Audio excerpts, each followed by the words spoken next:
히브리서 5장 11절에서 14절 멈춰 있나요? 라는 제목으로 함께 말씀을 나누도록 하겠습니다. 이제 우리가 살면서 여러 사람들을 만나게 됩니다. 저 역시도 다양한 연령층과 다양한 사람들을 만나는 경험을 하게 되는데요. 이제 그런 경험을 통해서 제가 가끔 어떤 배우는 삶의 지혜라고 해야 될까요? 깨닫는 것이 있다면 우리가 다 나이를 먹었다고 해서 모두가 어른이 아니다라는 것입니다. 그러니까 시간은 누구에게나 공평하게 주어집니다. 저에게도 하루 24시간이 있고 여러분에게도 하루 24시간이 있고 우리가 언제 주님 앞에 갈 줄 그 끝은 모르지만 그래도 매일 주어지는 삶이 우리 안에 있는 것이죠. 하지만 우리가 생각하는 것이 무엇이냐면 우리는 그 시간이 우리 스스로를 자연스럽게 성숙하게 만든다라는 것을 착각을 할 때가 있는 것 같아요. 그래서 그냥 오래 살면 내가 어른이 된다고 생각하는 거죠. 내가 오래 살았으면 자연스럽게 산 인생만큼 내가 어른이다 생각하는 경우를 종종 발견하게 됩니다. 어떤 분들을 이렇게 보면요, 세월이 많이 흐르신 분들이 계세요. 인생을 좀 많이 사셨고 또 오래 사셨기 때문에 그에 따른 다양한 경험이 쌓여 있지 않겠습니까? 근데 어떤 부분들을 보게 되면 시간이 많이 흘렀지만 마치 성장이 멈춘 것처럼 느껴질 때가 있어요. 그러니까 이 고착화라고 하는 것에 대한 우리가 경계가 필요한데요. 이제 연세 드신 분들이 이제 계시지만, 그러니까 우리가 늙어간다라고 하는 거, 우리가 흔히 이야기하는 늙어간다, 노화가 된다라고 하는 것은 신체의 노화가 아니라 사실 우리의 마음의 노화입니다. 그러니까 이 연세에 드신 분들의 특징이 뭐냐면 고착화입니다. 고착화. 삶의 패턴이나 자기 삶의 양식이 아주 딱딱하게 굳어져 있는 거예요. 유연성이 없는 것이죠. 그래서 무언가를 바꾸거나 새롭게 시도하거나 어떤 변화 주는 것을 두려워하시고 귀찮아하시고 아무것도 하지 않으시려고 하는 게 바로 이 고착화의 위험이거든요. 반대로 얘기하면 나이를 적게 먹었어도 이런 고착화가 진행된 젊은이들이 있다면 안타깝지만 그런 젊은이들은 더 이상 소망이 없다, 이렇게 우리가 이야기할 수 있는 것이죠. 그러니까 여전히 많이 우리가 어른이 됐다 얘기하고 나이가 많이 먹었지만 예를 들면 그런 부분이겠죠. 감정을 절제하지 못하고 작은 일에 쉽게 흔들리고 자신만의 고집을 고집하고 여러분, 이 감정 컨트롤이라고 하는 것은요, 이제 뇌 과학을 이제 찾아보시면 감정 컨트롤이 안 되시는 분들은 뇌 발달이 덜 되신 분들입니다. 제가 이야기하는 게 아니라 뇌 과학자들이 발견해낸 내용입니다. 뇌는 나이에 맞게 단계별로 성장하잖아요. 근데 그 성장 과정 속에 하나가 뭐냐면 이 감정을 조절할 수 있는 뇌의 발달이거든요. 그러니까 여러 가지 요인이 있을 수 있겠죠. 살아온 환경이 있을 수도 있고 배경이 있을 수도 있고 또 어떤 어려움들이 있을 수도 있고 그것이 나를 변하게 했을 수도 있지만 그럼에도 불구하고 우리가 미숙한 태도로 일관되게 살고 있다면 그것은 발달이 덜 된 거예요. 어떻게 들으실지 모르겠지만 그게 사실입니다. 저는 스스로를 그렇게 자책해요. 저도 이 감정 컨트롤을 잘 못하거든요. 그러니까 안 하는 편이죠, 주로. 좀 직설적이고 저는 그냥 드러내길 원하는 좀 타입인데 제가 상담을 공부하면서 깨달은 부끄러움이 뭐냐면 나의 뇌가 덜 발달했구나. 그때 좀 그 부끄러움을 느꼈어요. 뇌가 생기다 말았구나. 쉽게 흔들리는 거죠. 작은 일에도 쉽게 흔들리고 좌절하고 쓰러지고 그런 모습들을 보면 그런 분들을 볼 때 나이를 많이 드시고 인생을 경험이 많지만 성숙하진 않구나, 이런 깨달음을 얻는 것 같아요. 근데 반대로 아직 연소하고 어리지만 이 삶 속에서 계속 뭔가 배우고 책임을 감당하려고 하고 실수를 인정하고 그것을 통해서 자신을 돌아보고 또 다른 사람을 배려하려고 하고 지금은 부족해도 조금씩 더 나은 내일을 살아가는 사람들을 볼 때 저 사람은 참 어른스럽고 성장하고 있구나, 이런 또 느낌을 받을 때가 있다라는 것이죠. 제가 이 서두의 이야기를 통해서 여러분들께 드리고 싶은 얘기는 뭐냐면 결국 한 사람을 어른으로 만드는 것은 그냥 흘러가는 시간이 아니라 그 시간의 흐름 속에 성장이 있느냐가 포인트라는 것입니다. 내가 살아오면서 얼마나 많은 성장이 있었는가, 혹은 반대로 내가 살아오면서 나의 성장은 멈춘 것인가, 이런 스스로의 질문이 있어야 되겠죠. 근데 여러분, 이게 삶의 원리뿐만 아니라 신앙생활도 마찬가지입니다. 우리 신앙생활도 자꾸 시간에 어떤 우리의 믿음의 깊이를 비례한다라고 착각하고 생각하죠. 혹은 어떤 직분이나 내가 맡은 역할이 나의 신앙과 나의 깊이를 대변한다라고 착각하시는 분들이 많아요. 그래서 유독 한국교회의 특징인데요. 여러분, 한국교회의 특징이 뭔지 아십니까? 직분으로 자기의 정체성을 대변하려고 해요. 그래서 어떤 현상이 막 나타나는 거예요. 내가 준비가 되지 않았어도, 내가 그것에 대한 소망이 없어도 때 되면 받는 게 직분이 되어버린 거예요. 그러니까 그게 나의 아이덴티티가 된 거예요. 교회 내에 내 정체성이 된 거예요. 내가 전혀 집사답게 살지 않고, 내가 전혀 권사답게 살지 않고, 내가 장로답게 살지 않아도 그냥 연수가 차고 어느 정도 교회 시간이 되면 그냥 그저 그렇게 받아버리는 게, 이게 한국 교회가 갖는 특징이에요. 왜냐하면 그게 나의 정체성이라 생각하거든요. 그걸로 나의 어떤 인정 욕구를 채우려고 하는 거예요. 교회 안에서 인정을 뭘로 우리가 받을 수 있느냐? 그 직분으로 그것을 대변하려고 한다는 것이죠. 근데 그 무엇도 우리의 성숙함을 대변할 수 없다라는 것을 우리가 알 필요가 있는 것입니다. 교회를 오래 다녔다고 해서 반드시 신앙이 자라고 있는 것은 아니죠. 믿음의 시간은 다 똑같이 흘러갑니다. 저와 여러분도 동일하게 하나님이 흘려보내고 계세요. 근데 어느 순간 더 배우려 하지 않고, 더 깊어지려 하지 않고, 더 순종하지 않으면서 이 신앙이 멈춰있는 상태에 머물러 있을 수도 있다라는 거예요. 그게 우리의 현 주소일 수 있다라는 것입니다.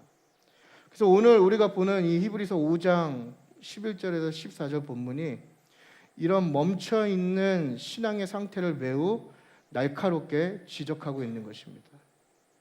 그래서 오늘은 굉장히 원론적인 얘기고 다 아는 이야기지만 다시 한번 그것을 짚고 넘어가려고 해요.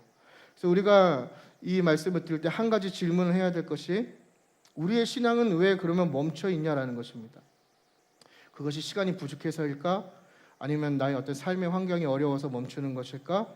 아니면 하나님께서 나를 성장하지 못하도록 막으시기 때문일까? 이런 질문이 있어야 되겠죠. 근데 우리의 신앙이 멈추는 첫 번째 이유는 뭐냐면 바로 듣는 것을 게을리하기 때문입니다. 그래서 11절 보면 멈춰있는 사람들은 듣는 것을 게을리하는 사람들이에요.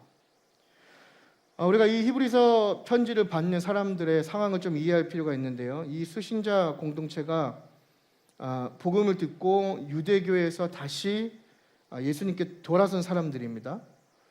그 시간이 꽤 된 거예요. 이미 개종한 지가 한두 해 된 게 아니라 학자마다 다르지만 적어도 15년에서 20년 이상 된, 그러니까 개종한 지 꽤 오래된 신앙생활을 연수를 갖고 있는 공동체였죠.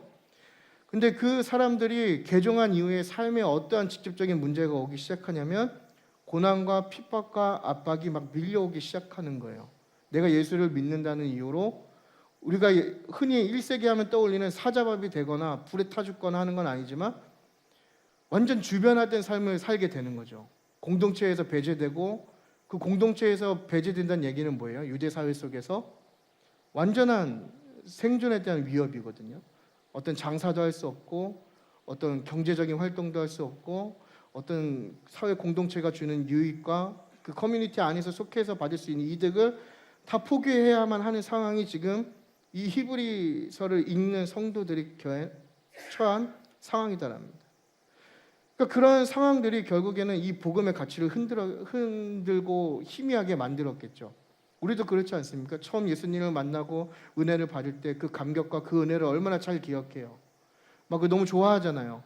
근데 삶을 살다 보면 많은 도전과 시련과 부딪히고 넘어지고 공격받다 보면 어느 순간 그 복음의 가치가 우리 안에서 자연스럽게 희미해지게 된단 말이죠. 그래서 어떠한 마음이 들게 돼요? 타협하려고 하고 다시 배교하려고 하는 거죠. 그러니까 오늘날 배교는 뭐예요? 예수님을 그냥 그저 그런 관계로 믿기 원하는 거예요. 예수님이 나의 구주이시고 예수님이 나의 전부이시고 예수님이 나의 소망 되시고 예수님께 내 삶을 거는 완전히 올인하고 몰입하는 삶이 아니라 그저 그냥 그리스도인으로 남아 사는 거예요. 그래서 산죄간의 삶과 신앙이 분리되고 우리가 흔히 이야기하는 썬데이 크리스찬으로 살아갈 확률이 많이 있다라는 것이죠.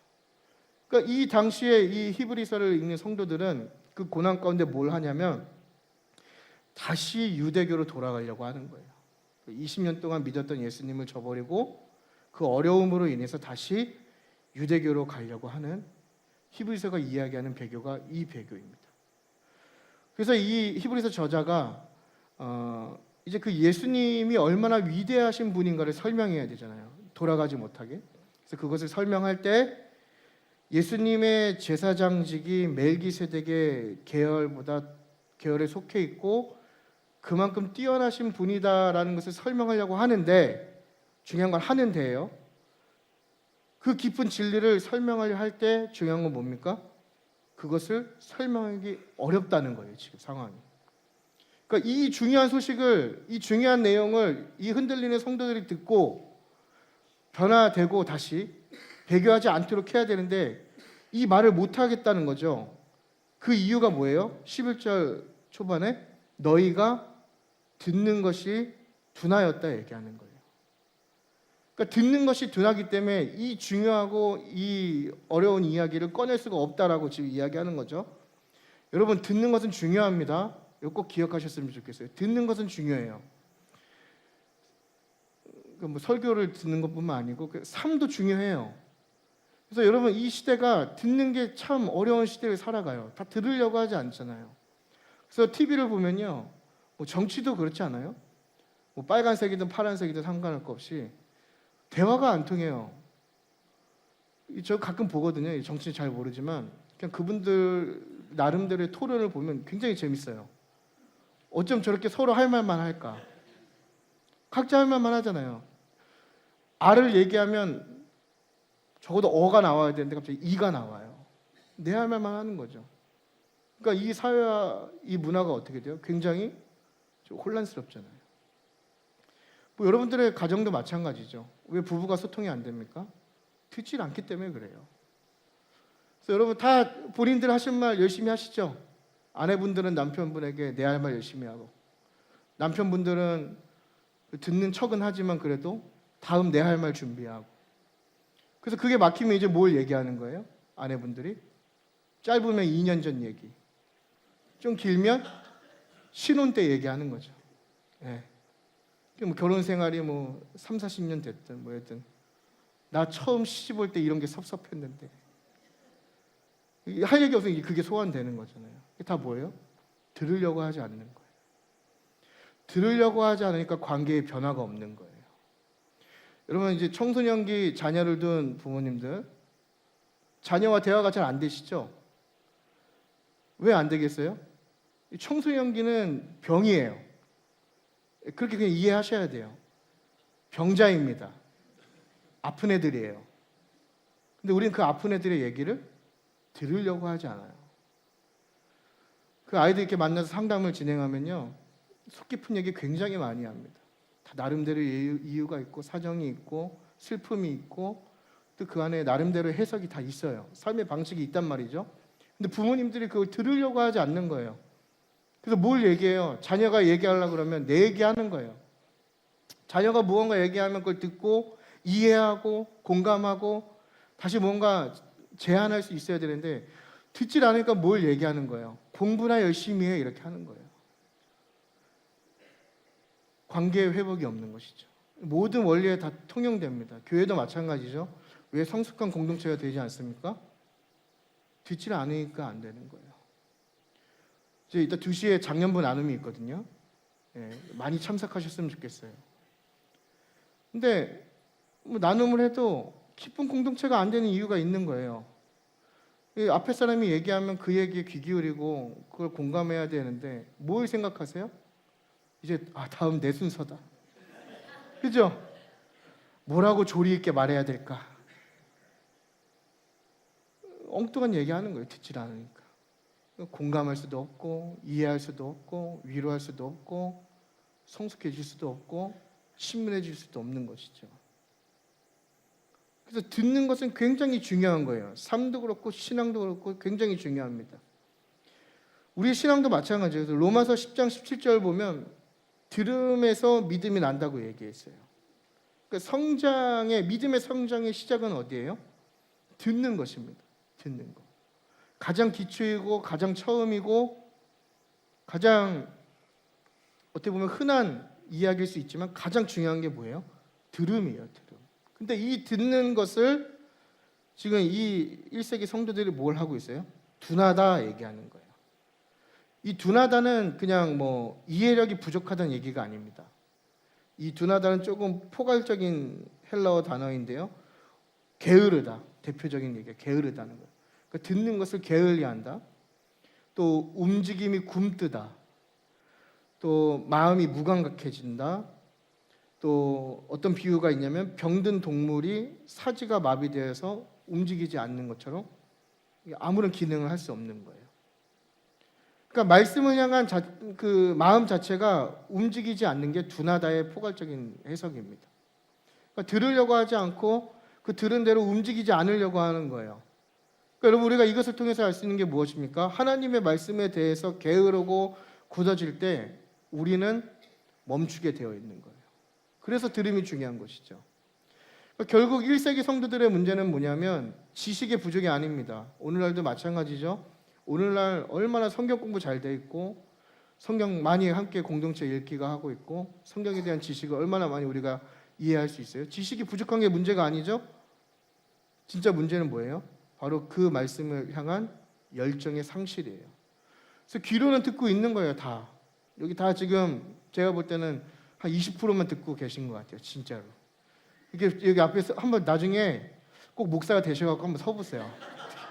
여러분들 표정을 보면 다 들으시는 것 같아요. 표정은 제가 볼 때는 간혹 뭐 한두 분은 대놓고 이렇게 난 안 듣고 있다 하시는 분도 계세요. 네. 다 듣는 것처럼 보이지만 마음으로 깨닫고자 하는 그 열정이 없는 거예요. 말씀의 의미를 알고자 하는 어떤 갈망이나 갈급함도 없고 그것을 삶에 적용하려는 의지도 사라지고 있었던 것이죠. 그래서 어떤 좋은 말씀과 유익한 말씀과 진리의 말씀이 선포돼도 지금 1세기 성도들이 겪는 문제는 뭐예요? 깨닫지 못하는 상황이 지금 되어버린 거예요. 그래서 지금 이사야서 말씀을 보면 이사야가 계속 뭘 우리에게 예언하고 선포해요? 듣기는 들어도 깨닫지 못하고 보기는 보아도 알지 못하는 그때가 올 거라고 얘기하잖아요. 예수님도 그걸 계속 지적하셨고 어떻게 보면 오늘날 이 시대를 살아가는 성도들도 지금 이런 영적 무감각 상태에 많이 노출되어 있는 것을 발견할 수 있어요. 그래서 이런 상황이 지속되면 우리가 어떤 결과를 맞이하게 되느냐? 바로 믿음에서 떠날 위험에 처하게 된다는 것이죠. 이건 당연한 거예요. 그러니까 듣지 않고 그 마음에 대한 마음이 굳었을 때 우리는 쉽게 그 믿음에서 멀어질 확률이 커졌다는 것입니다. 근데 더 중요한 건 뭐냐면 이것이 그냥 어느 날 갑자기 일어나는 마음의 변화가 아니다라는 거예요. 내가 어제까지는 좋았는데 갑자기 하룻밤 자고 일어났더니 막 말씀도 듣기 싫고 말씀도 가까이 하기 싫고 내 열정이 사라지고 이런 게 아니라 충분한 전조 증상이 있다는 겁니다. 이미 멀어지려고 하는 증상이 우리 안에 다 있어요. 그것을 우리가 발견하지 못할 뿐이죠. 내가 하나님과 멀어지는 사인들이 분명히 우리의 삶 가운데 그것이 큰 것이든 작은 것이든 다 이미 곳곳이 나타나고 있다는 거예요. 근데 우리가 그걸 인지하지 못하는 것이죠. 그래서 어느 순간 가까이 이렇게 돌아보면 우리의 삶 가운데 말씀을 가까이 하는 시간이 막 줄어들어요. 말씀 읽는 시간도 줄어들고 그러다 보면 말씀을 안 읽게 되고 예를 들면 또 예배의 환경이 막 변하게 되는 거죠. 예배도 멀리하게 되고 예배 자리도 점점 멀어지게 되고 그런 환경이 무너지게 되고 그러니까 조금씩 이렇게 어떤 사인들이 있는데 그것이 이제 서서히 하다가 결국엔 완전히 이렇게 굳어버리게 되는 상황을 맞이하게 됩니다. 그래서 우리가 할 일은 굉장히 생각보다 단순합니다. 우리의 신앙생활 가운데 할 일은 여러분 뭐 복잡하게 생각하실 필요가 없어요. 우리가 할 것은 바로 말씀 듣는 환경을 다시 만들면 되는 거예요. 부지런히 그 작업을 하시면 되는 거예요. 어떻게 하면 내 삶 속에, 내 하루의 삶 속에 하나님의 말씀을 우리가 더 한 번이라도 접촉할 수 있고 들을 수 있고 또 그 말씀에 내가 반응할 수 있을까를 고민하고 찾아야 된다는 것이죠. 그래서 여러분, 예배를 선택이 아니라 삶의 중심으로 옮기시길 바랍니다. 예배가 내 삶의 중심으로 와야 돼요. 또 말씀을 듣고 하나님을 알아가고 하나님과 교제하는 시간이 내 짜투리 시간이나 남는 시간에 하는 것이 아니라 내 하루의 시작에 가장 먼저 확보해야 될 시간으로 옮기는 것, 그것도 우리가 해야 될 하나의 방법이 될 수 있겠죠. 여러분, 성장은 우연히 일어나는 것이 아닙니다. 이 우연이라고 하는 단어는 굉장히 무책임한 단어예요. 운명론, 우연, 굉장히 무책임하지 않습니까? 흐르는 대로 되겠다는 거예요. 마치 제가 여기 있는 주보를 여러분들께 날렸을 때 이것이 우연히 종이 비행기가 되는 것과 같은 원리이죠. 절대 일어날 수 없는 일, 사실 허망한 일이 우연이고 운명입니다.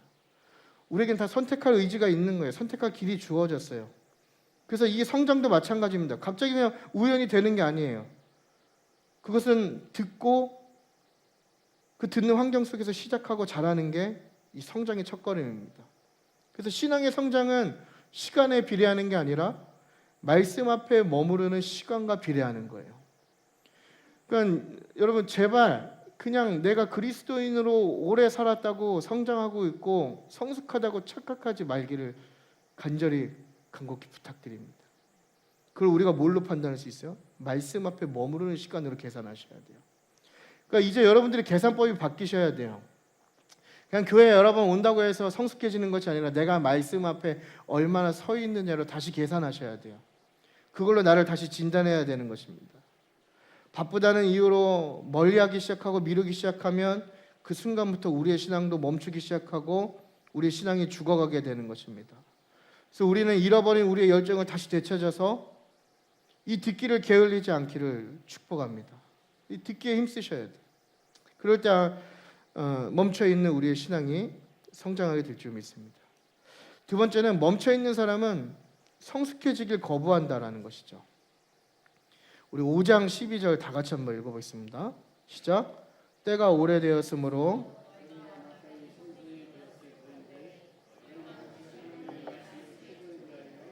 누구에게서 가르침을 받아야 할 처지이니 단단한 음식은 못 먹고 젖이나 먹어야 할. 아멘. 때가 오래되었으므로 마땅히 선생이 되었을 터인데, 이렇게 지금 시작하죠. 그러니까 이게 단순히 그냥 시간의 흐름을 이야기하는 것이 아니라 이미 너희에게 충분히 성장할 시간을 주었다, 이걸 얘기하는 거예요. 그러니까 지금 그 충분한 시간으로 인해서 어떠한 결과를 지금 기대하고 있는 것이죠. 다른 사람을 가르칠 만큼 실력도 그렇고 어떤 신앙이 성장할 것을 기대하고 있는 거죠, 이 저자가. 근데 지금 어떠한 처지가 된 거예요? 다시 퇴행해서 다른 사람에게 다시 그 초보의 과정을 받아야 하는 초보자로 다시 간 거예요. 그러니까 역행하고 있는 것이죠. 이 연수가 못해도 15년에서 20년 동안 이제 예수님을 믿은 건데, 그 20년 동안 더 그리스도인으로서의 어떤 성장이 있는 게 아니라 다시 초보자가 된 거예요. 이 선생이 된다라는 거, 이 선생은 어떤 직책을 여기서 이야기하는 게 아니고요. 하나님의 말씀의 기초를 이해하고 그것을 다른 사람에게 설명할 수 있는 성숙한 신앙의 상태를 지금 가리키는 거거든요. 그러니까 내가 경험한 하나님, 내가 아는 말씀을 누군가에게 가르칠 수 있는 상태를 의미하는 거예요. 그렇다면 여러분들은 선생이십니까? 아니면 초보이십니까? 예. 그러니까 이걸 뭐 어렵게 생각하자는 게 아니라 신학적으로 설명하고 뭐 설교를 하고 이런 문제가 아니라 내가 믿는 예수님을 누군가에게 설명할 수 있어야 될 거 아니에요. 내가 경험한 하나님을 누군가에게 설명할 수 있어야 될 거 아니에요. 내가 왜 하나님을 믿는지, 내가 왜 예수님의 제자가 되기로 결단했는지, 무엇이 나를 그렇게 변화시켰는지 그걸 증명하고 이야기해주고 설명할 수 있는 선생이 되어야 되잖아요. 근데 우리는 자꾸 어떤 단계로 돌아가요? 계속 초보에 머무르길 원하는 거예요. 이 헬라 문화권에서 선생이라는 것은요, 지식이 있다고 선생이 아닙니다. 헬라 문화권에서 선생의 조건은 그 내용을 깊이 이해하는 건 물론이고 그것을 삶으로 체득해야만 선생이라고 하는 거예요. 그러니까 지식과 삶이 연결돼야 그걸 선생이라고 얘기한다는 게 포인트죠. 그러니까 여기서 이야기하는 히브리서 저자가 이야기하는 선생의 조건이 뭐예요? 우리가 그 복음을 접하고 복음의 말씀을 들었으면 그것이 우리가 삶의 경험으로 체득해서 가르쳐 줄 수 있어야 선생의 수준이라고 얘기하는 거예요. 저는 목회자이죠. 목사입니다. 하지만 제 안에 이런 체득함이 없고 제 안에 이런 경험이 없고 근데 제가 앞에 나와서 여러분들이 이런 얘기를 한다면 저는 거짓말쟁이죠. 우리도 다 비슷한 거예요. 그게 어떤 역할이든 간에 내가 경험한 하나님을 내 삶에서 경험하고 그 경험한 것을 가르치는 상태. 그러니까 지금 뭘 지적하는 거예요? 오랜 시간이 지났지만 그런 걸 할 수 없는, 이해도 부족하고 경험도 없는 완전 미성숙한 상태를 지금 히브리서 기자가 지적하고 있는 거예요. 너는 오래 믿었는데 지금 뭘 한 게 있느냐, 이걸 얘기하는 거죠. 삶의 경험이 굉장히 중요한 포인트입니다. 그러니까 우리가 초보에서 벗어나서 선생의 단계에 이르는 거, 그것은 지식의 습득이 아니라 결국엔 뭐예요? 삶의 연결이죠. 그러한 의미에서 보면 지금 밑에서 주일학교 예배 드리는 친구들이 우리보다 더 성숙한 선생일 확률이 높아요. 그 친구는 굉장히 정직하고 말씀대로 살려 하고 진짜 말씀대로 삽니다. 안타깝지만 우리 어른들은 좀 그렇죠. 저도 그렇지만. 그래서 뭘 얘기해요? 너희가 젖이나 먹고 단단한 음식을 못 먹을 자가 되었다. 이 비유죠. 젖은 하나님의 말씀의 초보적인 진리, 가장 기초적인 내용을 의미하는 거예요. 구원을 얘기하는 거겠죠. 예수 그리스도를 통한 구원. 반면에 단단한 음식은 무엇입니까? 선과 악을 구별하는 것을 의미하는 거예요. 그러니까 오랜 시간 그리스도를 믿었다면 어떠한 이유에서든 그리스도를 멀리하는 것 자체가 죄악이다라는 것을 구별할 수 있는 능력이 돼야 된다는 것이죠. 그걸 깨달을 수 있어야 된다는 거예요. 그러니까 우리의 삶을 여러분 각자 돌아보시면 우리가 매일매일을 날마다 그러니까 그리스도와 가까워지려고 하는 게 아니라 사실 우리는 다 그리스도와 멀어지는 삶을 살려고 하잖아요. 그게 어떤 우리의 죄의 본성일 수도 있고 우리의 연약함이라 얘기할 수도 있고 또 여러 가지 도전이라고 얘기할 수 있지만 중요한 건 뭐예요? 내가 날마다 하나님과 더 가까워지고 그리스도와 더 친밀해지는 게 아니라 날이 지날수록 시간이 지날수록 우리는 그리스도와 적절한 관계를 유지하고 싶어 한다는 거예요. 이게 우리의 본성이다라는 것이죠. 그렇기 때문에 우리가 계속 어떤 수준에 머무르게 되는 거예요? 초보의 수준에 머무르게 되는 거예요. 물론 이 초보, 아이들이 먹어야 되는 젖이라고 하는 것은 사람에게 반드시 필요한 것이죠. 초보자에겐 필요한 거예요. 그러나 시간이 지났음에도 불구하고 이 젖만 먹기를 필요로 한다면 그것은 사실 정상적인 발달은 아니죠. 오히려 큰 문제입니다. 그러면서 13절에 뭘 얘기합니까? 이 상태를 더 분명하게 설명하는데 이 젖을 먹는 자마다 어린아이인데 그 어린아이가 의의 말씀을 경험하지 못한 자다. 이 어린아이라고 하는 것은 그 연약함을 나타내는 것이 아니라 성숙하지 못한 상태를 의미하는 거예요. 그러니까 여러분 우쭈쭈가 마냥 좋은 게 아닙니다. 잘 구별하셔야 돼요. 누군가 나를 계속 이렇게 우쭈쭈 한다. 심각하게 사실 자존심에 스크래치가 가야 되는 상황이죠. 저 우쭈쭈 많이 하거든요. 하는 게 당하거든요 집에서. 제가 이제 뭐 얘기하면은 제 아내가 우쭈쭈를 많이 해줘요. 지금 방금 떠올랐어요 갑자기. 그때 지금 얘기도 우쭈쭈 하면 자존심에 스크래치 지금 갔어요 방금. 좋은 게 아니죠. 더 성숙한 사람이 성숙하지 않는 사람에게 할 수 있는 행위잖아요. 신앙생활도 그렇고 어떤 관계도 그렇고 다 마찬가지죠. 어린아이는 분별하지 못해요. 뭐가 나쁜 거고 좋은 거고 뭐가 위험한 거고 위험한 구별을 못합니다. 그러면서 뭘 얘기하죠? 의의 말씀을 경험하지 못했다. 굉장히 중요한 지적이거든요. 그러니까 말씀을 이해하지 못하고 몰라한 것에서 끝나는 게 아니라 이 말씀을 실제 삶 속에서 사용해보고 순종해보고 그 말씀의 능력을 경험해본 적이 없는 거예요. 그러니까 여러분 잘 기억하셔야 될 게 신앙의 성숙함이 드러나는 것은 종교 행위가 아니라 삶의 영역입니다. 내 삶의 영역에서 이 신앙이 얼만큼 드러나느냐가 내 성숙도를 좌우하는 거예요. 그러니까 여러분 종교 행위로 내 신앙의 성숙도를 판단하시면 종교 행위자가 될 확률이 높고 예수님 시대로 얘기하면 뭐예요? 외식하는 자가 될 확률이 큰 거예요.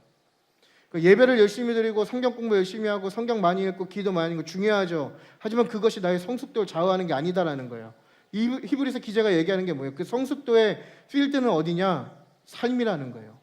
삶의 그 성숙도가 다 드러난다는 거예요. 삶에서 사용해봐야 돼요. 말씀을 들은 대로 삶에서 사용해보는 거예요. 말씀을 들은 대로 해보는 거예요. 순종도 해보는 거예요. 때로는 넘어져도 보는 거죠. 그리고 그 말씀의 능력을 경험도 해보는 거예요. 경험을 해보지 않으니까 하나님의 말씀에 대한 필요를 모르는 거예요.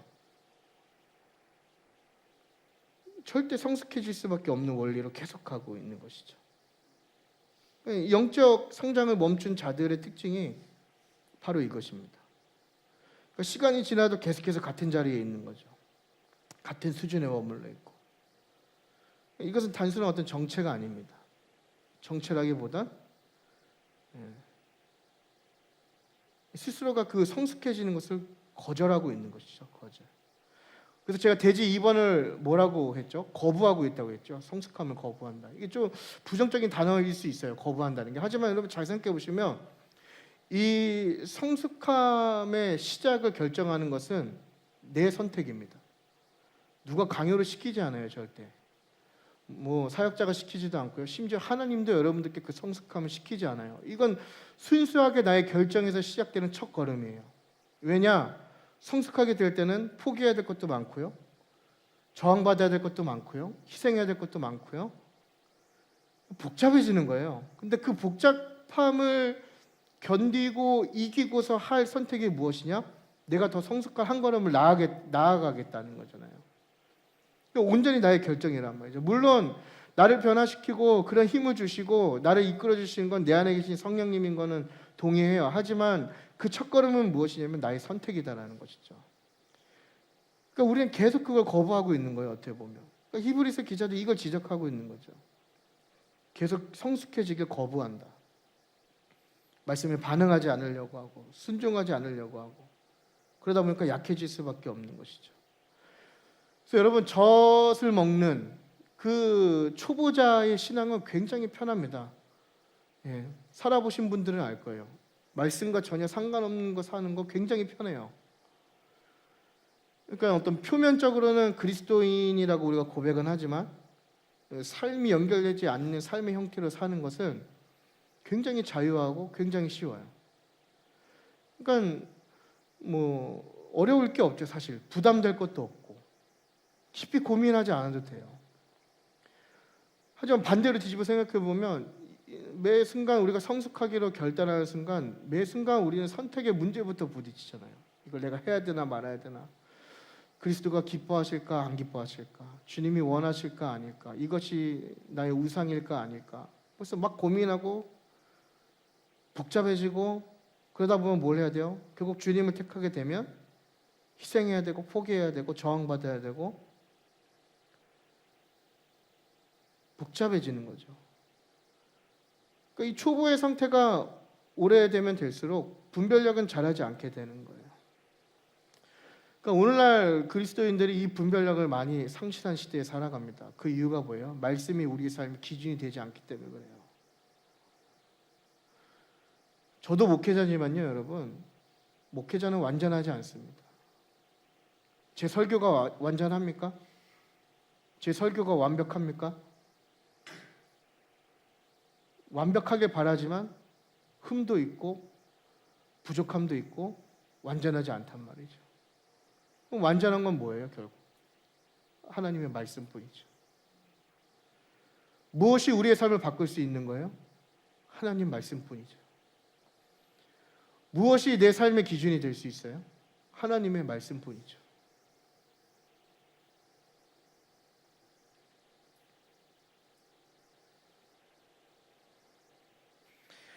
그래서 우리가 이 말씀에 붙들려야 됩니다. 그래야 우리가 성장하면서 옳고 그름을 분별할 수 있고 죄와 죄악되지 않은 것을 구별할 수 있어요. 그리고 그래야 믿음으로 살아내야 될 그 자리에서 쉽게 흔들리지 않을 수 있어요. 참 안타까운 얘기들이에요. 열심히 신앙생활 하시고 또 막 간증도 하시고 신앙에 그래도 연수가 꽤 된다고 고백하시는 분들이 때로는 너무나 허망할 만큼 픽픽 쓰러지고 넘어질 때를 발견하게 돼요. 옆에 있다 보면. 결국엔 무엇이죠?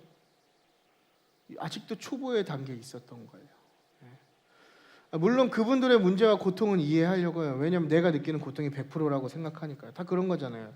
다 내가 아픈 게 100%고 내가 겪는 슬픔이 100%고 내 상황이 100% 힘든 건 맞아요. 하지만 그런 걸 다 떠나서 그것마저도 견딜 수 있는 우리의 비결이 무엇입니까? 계속 그리스도 안에서 성장하는 거예요. 초보의 단계를 넘어서서 말씀에 붙들리는 삶을 사는 것이죠. 그래서 여러분, 젖을 먹는 게 문제가 아닙니다. 꼭 기억하셨으면 좋겠어요.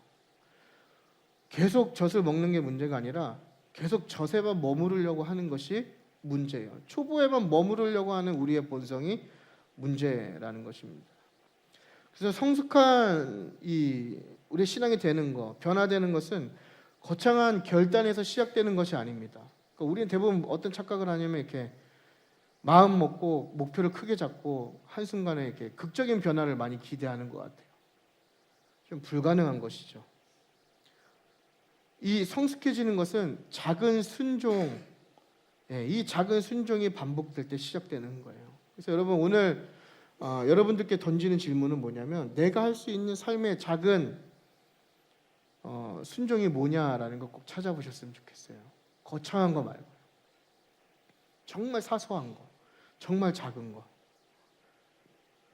그러니까 오늘 들은 말씀 가운데 하나라도 실천해 보려고 하는 거죠. 단 한 개라도. 또 뭐가 있겠어요? 용서해야 될 사람이 있으면 용서하고, 또 뭐 사랑해야 될 사람이 있으면 사랑해보고, 또 내려놓을 게 있으면 내려도 뭐 놓아보기도 하고.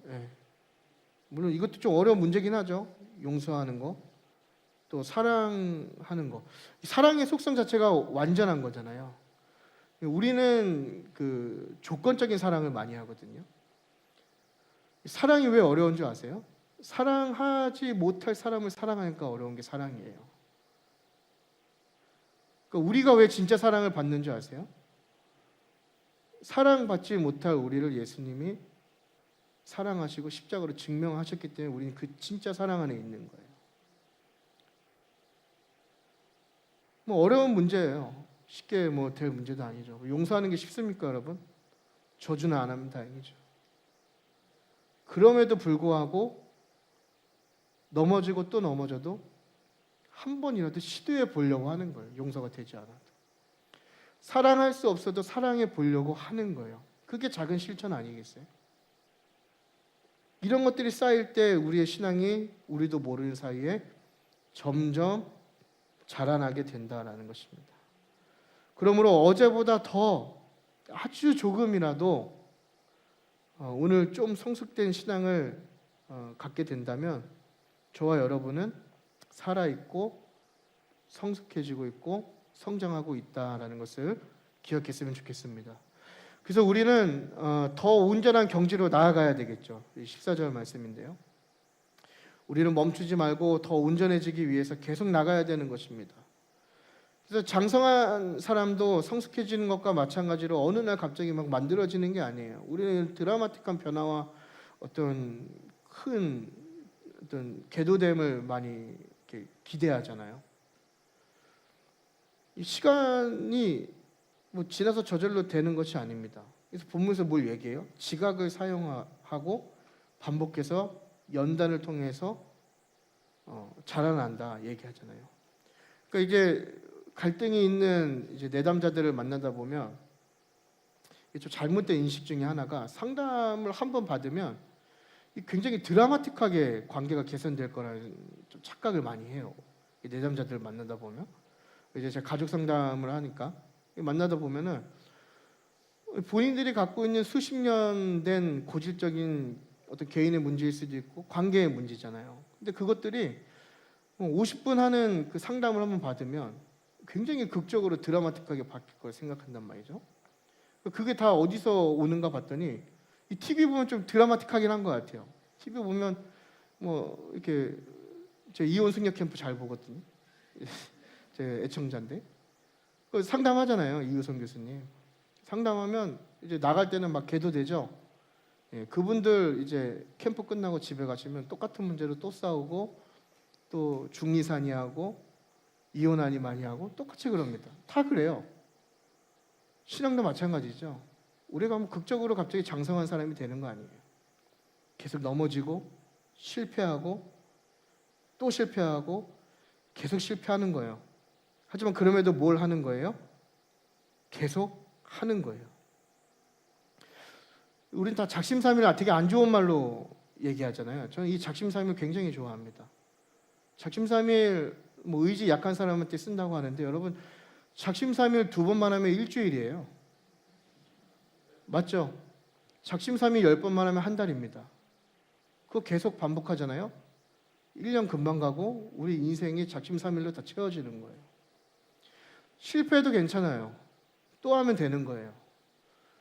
넘어져도 괜찮아요. 오늘 막 은혜 받았다고 막 또 기도하고 찬양하니까 좋았다고 또 그러고 월요일 날 가면 픽픽 쓰러져도 괜찮아요. 실천 안 해도 괜찮아요.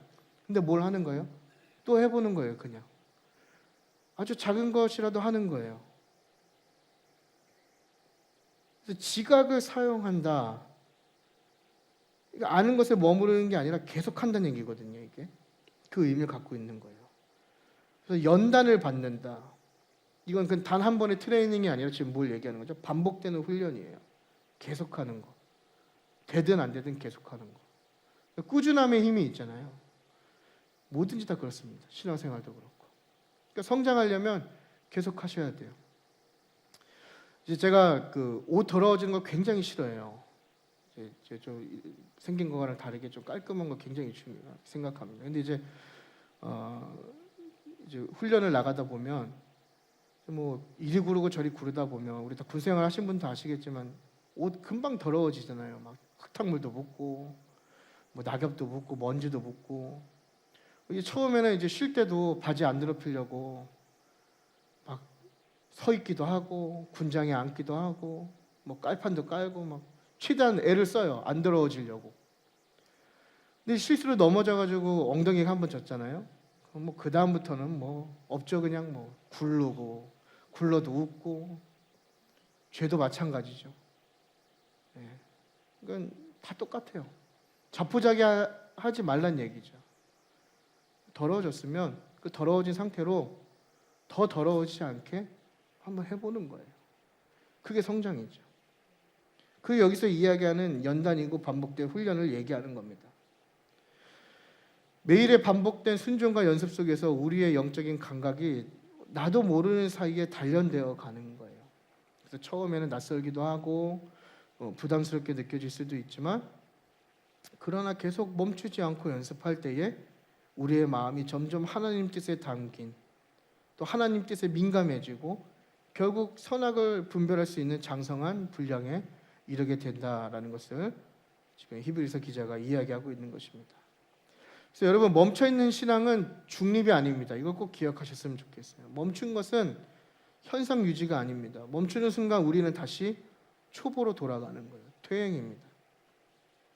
그래서 우리의 신앙은 계속 움직이고 계속 자라야 되는 거고 그래서 어제의 신앙에 머무르는 게 아니라 오늘도 한 걸음 자라나기 위해서 노력하는 거예요. 어제의 은혜를 받아서 오늘 자동으로 성숙해지는 게 아닙니다.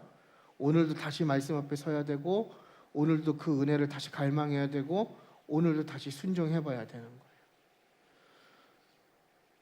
그러니까 이 성숙은 단번의 결과가 아니라 작은 성장들이 모여서 큰 열매를 맺는 신비입니다. 그러니까 여러분들의 삶을 변화시키는 것은 결국 무엇이에요? 아주 작은 믿음의 노력이에요. 이것이 우리를 변화시킬 거예요. 결론인데요, 여러분.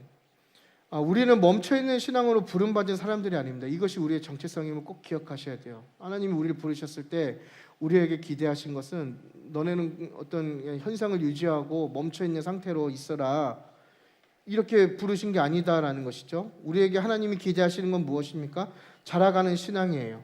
또 연단받는 신앙이고 분별하는 신앙으로 부름받은 사람들이다라는 것입니다.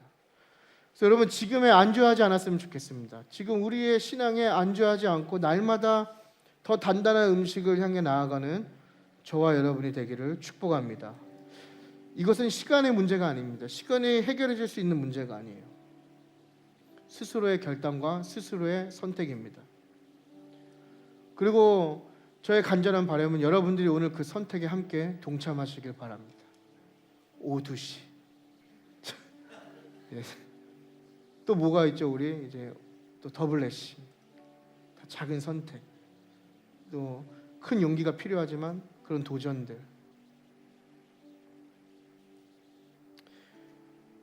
우리가 자꾸 이렇게 몸부림칠 때 하나님께서 우리를 더 온전한 경지로 이끌어 가실 줄 믿습니다. 그래서 우리가 결국엔 마침내 이 들음과 행함의 이 균형을 회복함으로써 장성한 분량, 또 하나님이 기뻐하시는 성숙한 성도로 세워지게 될 줄 믿습니다. 그래서 여러분, 이제 시작되는 한 주 가운데에서도 이 작은 실천과 도전으로 또 들음과 행함으로 조금씩 성장해 나아가시는 저와 여러분의 복된 날들이 되기를 함께 응원하고 기도하겠습니다.